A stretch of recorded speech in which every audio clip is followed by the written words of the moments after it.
Salut, c'est Magali pour MCE. Plus rien à mettre, vas-y sans moi dans ta petite fête. Toi tu t'en fous éperdument.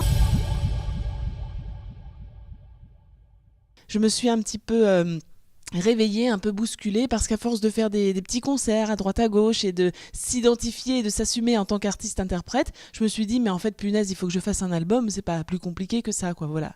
Mais tout ça c'est des soucis. Facile à dire que c'est pas grave. Et ma vie elle est pourrie. Par ma famille déjà, parce que je suis issue d'une famille de musiciens. Mon grand-père est musicien, mon oncle, ma tante, mon père, voilà. Il y a une grande partie de la famille qui est musicien, du coup j'ai toujours baigné dedans. Sur la photo de classe, je me tiens bien en place. Jour osé sourire d'enfant modèle.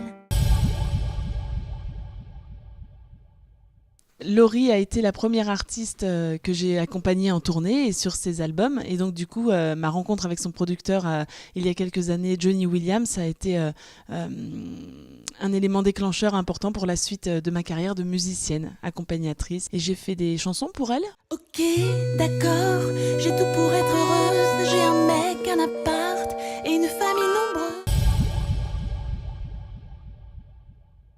Ça peut être la chanson française dans tout ce que ça représente, des jours très anciens jusqu'à aujourd'hui. Et aussi la musique anglo-saxonne, bien sûr, tout ce qui est soul, Motown et la pop aussi, j'aime beaucoup. Enfin, j'adore autant Stevie Wonder que Yves Montand, quoi, voilà. Very superstitious, writing on the wall. Quand on partait de bon matin, quand on partait sur les chemins, à bicyclette.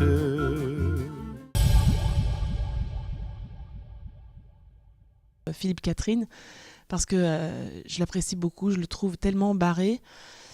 Il est tellement chelou et en même temps, il a une identité tellement forte et une qualité musicale dans ses albums qui me parle et qui me touche. Je trouverais complètement farfelue et séduisante pour moi, en tout cas, l'idée de collaborer avec lui un jour. J'adore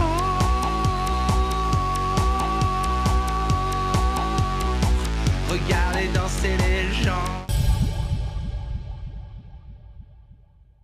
J'ai été contactée par un chef d'orchestre qui s'appelle David Dahan, qui à l'époque, lui, a été contacté par la production pour monter une équipe de 7 musiciens, on était seulement 7 au début de l'émission, pour participer à cette émission N'oubliez pas les paroles, qui à l'époque en était à son premier épisode d'émission pilote, quoi. Vraiment, on ne savait pas du tout ce que ça allait donner. La vie elle est moisie.